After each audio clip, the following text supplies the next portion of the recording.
What is up, everyone? Welcome back to the next layer where we go deep with athletes and outliers who train, think, and live at the edge. This show is powered by Elos, the performance thermal brand built for cold starts and even harder finishes. Today's guest is a special one. She is proof that following your passions can take you places, starting at the Blue Ridge Mountains all the way to the Rockies to the now sun-soaked coast of Southern California. Please, everyone, give a warm welcome to Lindsey McCann, who started in art school and now has transitioned to diving into a bunch of hobbies like dirt biking, snowboarding, surfing, and the like. She is definitely not just along for the ride, and when you hear from her today, you'll definitely get to know what I'm talking about. She's definitely paving the road for other women to follow in some of these passions that she has. She's also the force behind Moto Gal Adventures, which is a YouTube channel that she's getting off the ground, talking all about wheels, truck builds, anything real door or a real deal outdoor, honestly. And so we are super stoked to get into this today with Lindsey, who definitely has some dope adventures to share. So, Lindsey, how we doing?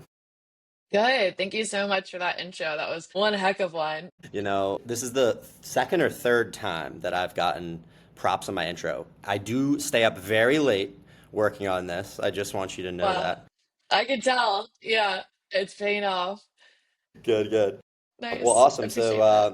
so how you doing? So I know you were just at Mammoth. You were telling me, correct, for closing? Yes. Yeah, I'm doing good. It's finally sunny in San Diego. We don't have our May gray or June gloom anymore. Yeah, I drove out to Mammoth kind of last minute this last weekend to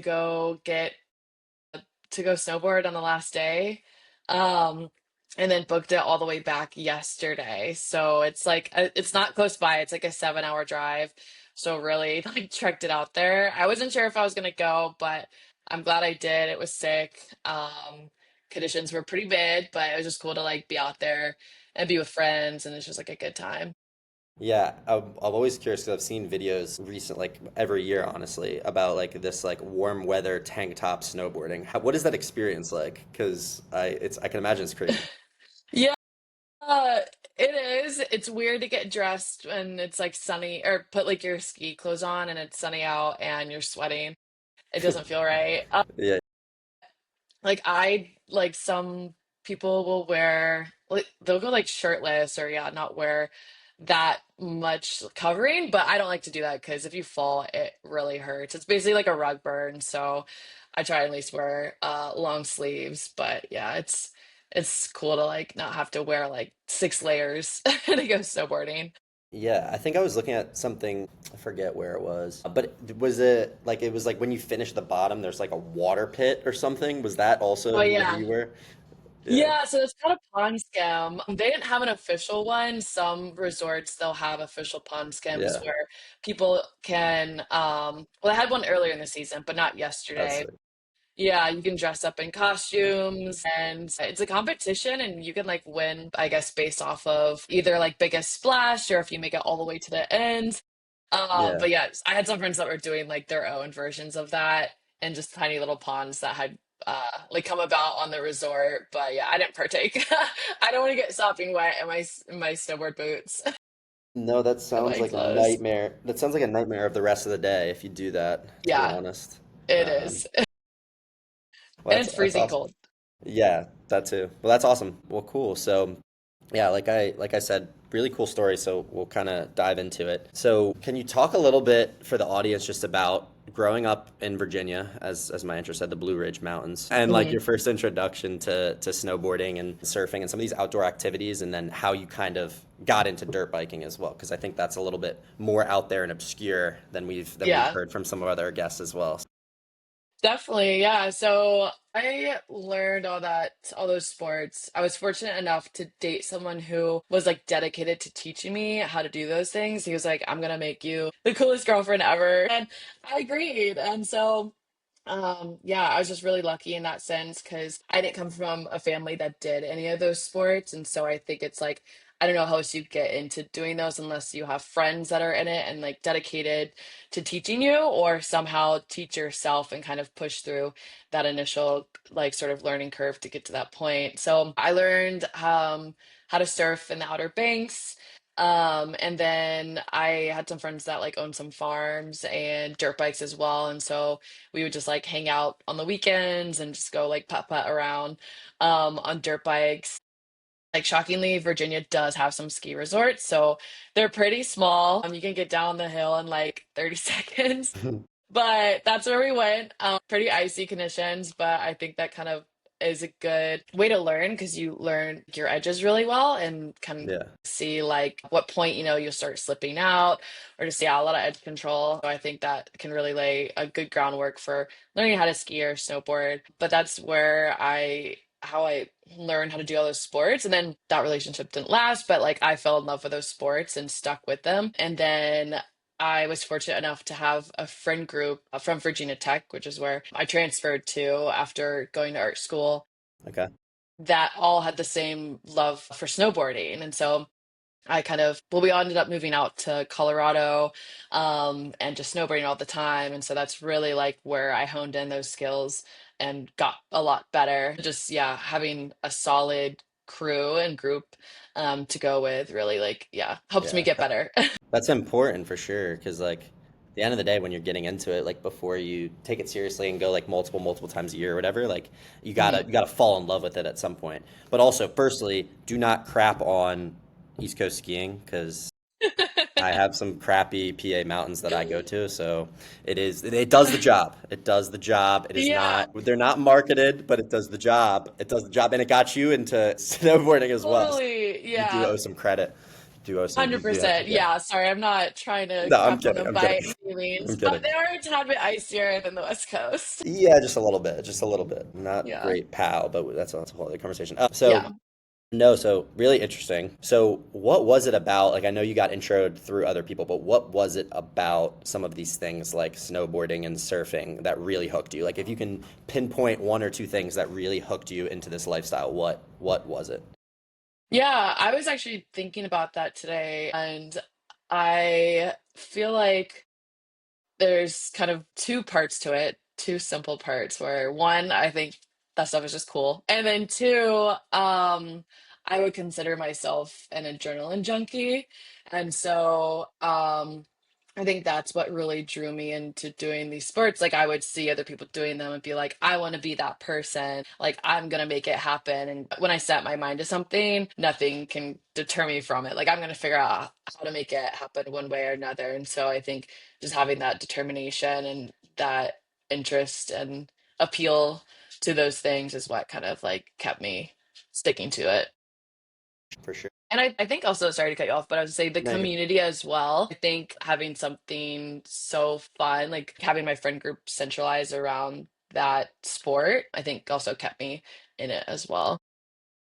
Yeah, that's something that really, the community aspect is what I was going to bring up, and that's something that really surprised me about Yeah. the outdoor community. I'm admittedly, like my partner as well, like we are admittedly new to the outdoor community, and Nice. like through our brand, like we have been forced to like indulge in the outdoor community, Mhm. and I've loved it so far just because I can tell that it's extremely tight knit, and everyone seems to like have each other's backs and everything that's Mhm. going on, which is and like definitely like initiatives and things that are going on. Like I definitely see that camaraderie around everything, which is really cool, and I think it's something unique to the outdoor community. Like whether that's someone that's a hunting enthusiast all the way to like a skiing enthusiast, I think you kind of see that general theme bleed through, which is Mhm. pretty cool. Yeah, 100%. But no, so then you moved out to Colorado, correct? And obviously skiing got a little bit better as we talked about. What about like buying your first, was that where you bought your first dirt bike when you moved out there, like your own dirt bike? Yeah, it Okay. was. So, that friend group out there, one of those guys, he is kind of like it's sort of funny. I've noticed it with a couple of things where like he'll start a sport and then be like, "Hey, you guys should do it too. Like, let's go do this thing." And so he kind of like encourages everyone to do it as well. And so he had known that I had dirt bike before. He like would go and then was like, "You should buy a dirt bike." And so, sorry, my dog is barking. I have It's to close my okay. window We really quick. we Okay, I'll be we back love in one You're second. good, you're good, you're good. We love dogs. We love dogs at Elos, don't worry. Yeah, I'm a We little adore mini dogs. schnauzer, and of course What kind? What the kind of dog?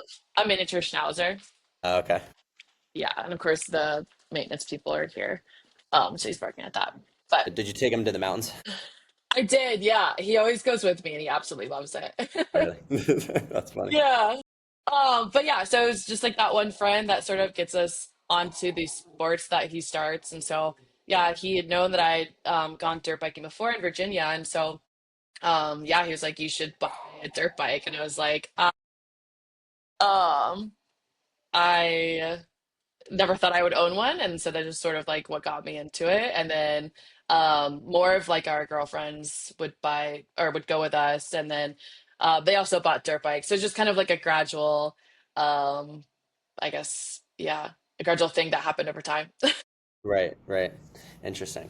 Yeah. Um, and then you mentioned an important thing that I was going to bring up, the adrenaline portion of it. And I Hmm. can imagine I've admittedly never delved into dirt biking, but I've heard really good things about it.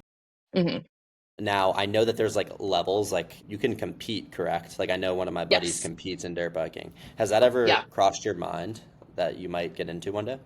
Yeah, I just did my first snowboarding competition this Oh, season. It awesome. was yeah, it was a slalom race, and I get pretty nervous when it comes to competing. Like I don't really like that stress and that pressure, so it's never really come across my mind before. But then I always like pushing myself, and like I think if I feel comfortable for too long, I don't like that feeling.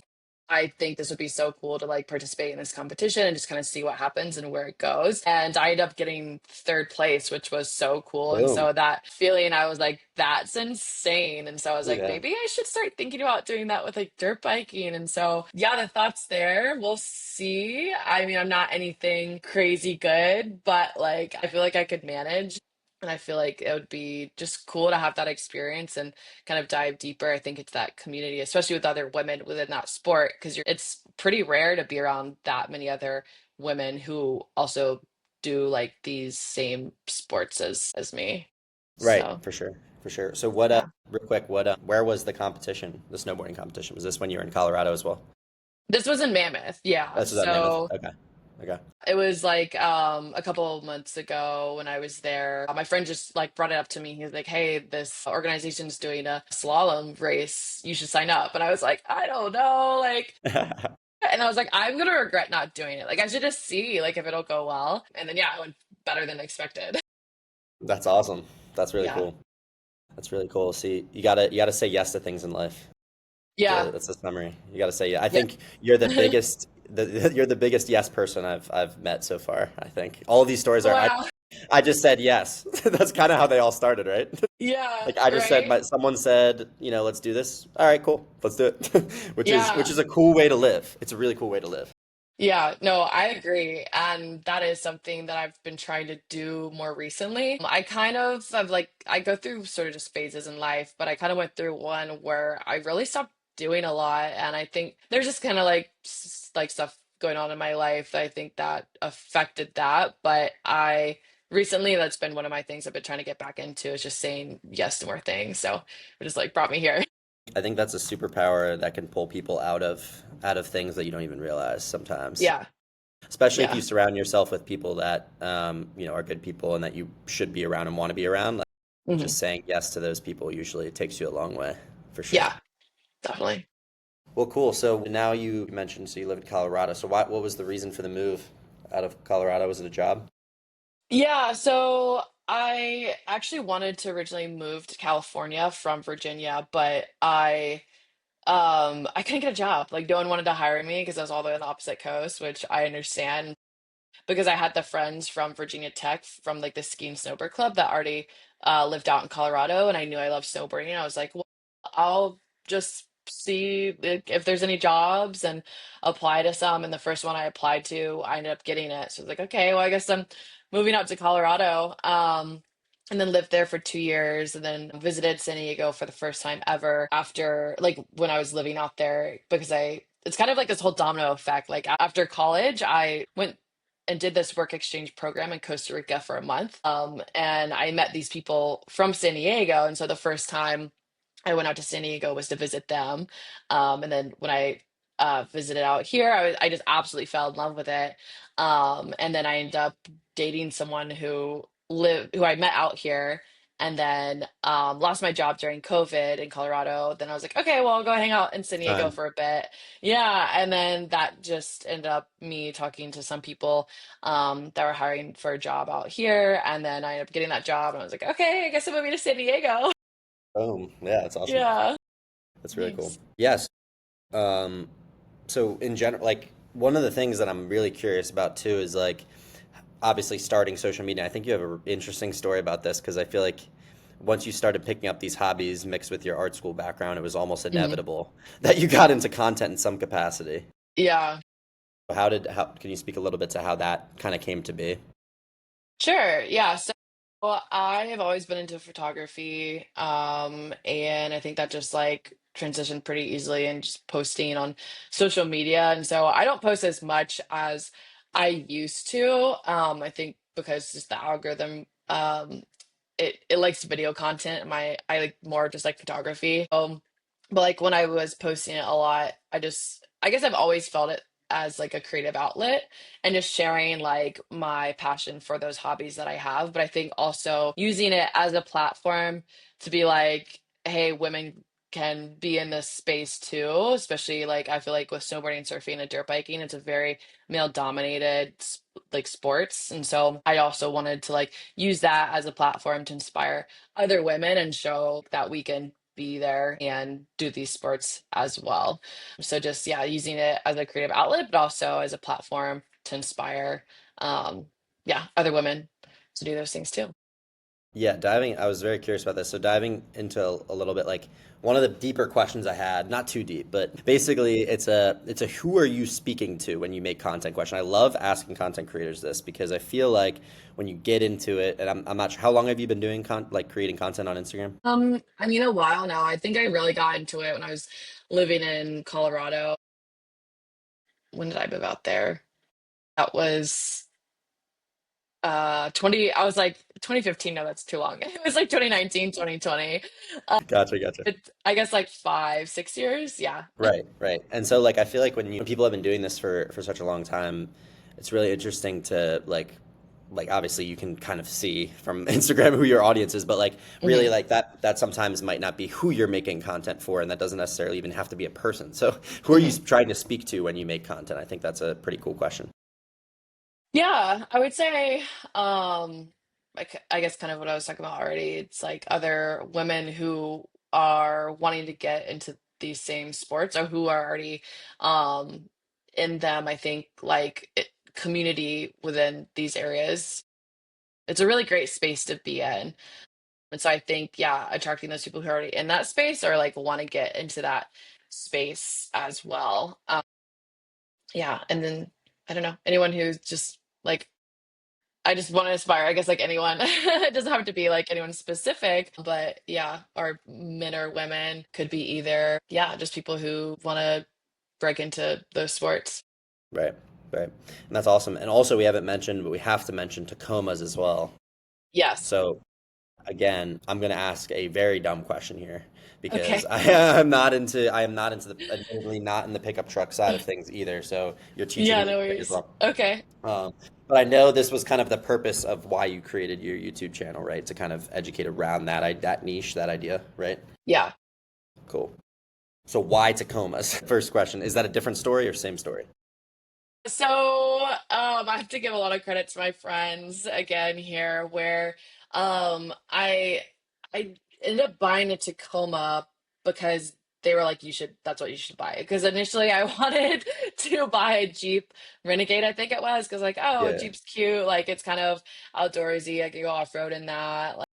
But then I had a friend who owned one before, and he was like, "No, their engines are crap. I would not recommend it." They're like, "You should buy a Tacoma." And I was like, "A Tacoma?" Like I never pictured myself driving a truck ever, but then they talked me into it, and I have it in the Cavalry blue that I really was drawn to that color. So I was like, "Okay, this is like a beautiful color," and I know Tacomas are great trucks, and so buying one during COVID was which was like a little bit of a risky move, but Hmm. ended up being fine. And then yeah, I guess I wanted to make content on trucks and dirt bikes because I just saw there's no one in that space really. It's like or that like looks like me or like is a girl. Like I think there's one girl on YouTube that makes Tacoma content, but that's it. It's all like very male dominated, and so I just kind of wanted to like break into that space and provide like those resources for women that want to get into it and just be like, if I can do it, you can do it too. And so, but it also combines, I think, like the skills that I've learned from art school and just like my love for being creative and having that creative outlet for like the filming, the branding, yeah, all those areas that I feel like I can hone in all those skills too. So yeah, kind of like a couple reasons why. Yeah, no, that's cool. So, being someone who has no idea about trucks, what Tacoma would you suggest that I buy based on what you maybe know about me from 15 minutes? Yeah. I mean, I guess it depends. Like, if you want kind of like the newer, um, like LCD screens and whatnot, like people, there's definitely a love for the older Tacomas as well. It's just more of like your level of comfort. I mean, I have a 2020, oh, sorry, 2019, TRD, I think it's off-road. um, I always like forget, but yeah, it's a V6 and I absolutely love it. I know there's like that's the third gen and there's the fourth gen that came out I think in 2024. It's just more high tech. I mean, I feel like Tacomas have their reputation because they last so long and they run so well. So really, you could get like an older, like second gen if you wanted to, and that would be great. I mean, they kind of have like their own appeal where it's like sort of vintage and people like that. But yeah, Hmm. honestly, I would recommend my year. I love it. All right, cool. I'm in. I'm Okay, in. sweet. Sold you on it. Cool. Yeah, yeah. You should become a saleswoman at the Toyota dealership as another side hustle.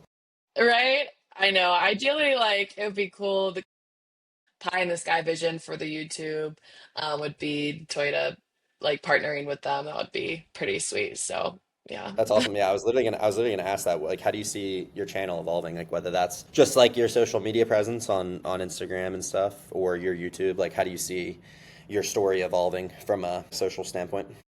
Yeah, for sure. Well, I just bought, I know I told you I was like looking to upgrade my gear. So literally yesterday when I was driving back from Mammoth, I stopped in Santa Monica and bought a new camera. It's right here. So I got the Sony A7S III. So really stoked on that. But I think just gonna focus on YouTube for now. I know there's like so many different platforms you can post on. Um, I think YouTube is going to be the main focus and then eventually branch out. I think a lot of people are focused on doing short form videos on like TikTok and Instagram, but no one's really doing YouTube. So, yeah, I think like that's where I want to go with it. And then just get into posting more. Sometimes when I travel a lot, it's hard to post and film, but I think I also want to break into more vlog type stuff too. I think that would be really cool and kind of show that side of things because I think I get a lot of questions where it's like, how do you get to travel so much? And like, I don't know, like where do you stay and stuff like that. And I just am fortunate enough that I have friends that I can stay with in the places that I go. But yeah, just like sharing, I guess, how I do what I do with other people and just I don't know. I'm like very passionate about not sitting on a computer for your career. Like I believe people should go out there and like live and enjoy life and not wait till you're retired to do that. And so like I think that's also what I want to inspire the people and be like, hey, it is possible. Like this is how I do it. You can do it too. But yeah, just doing like more how-to videos and just really focusing on the long form YouTube video part of things and growing that and then maybe eventually branching out to other platforms. But I don't know. I don't know if that even makes sense. Yeah, so that's kind of how That does where make I see the sense. vision going.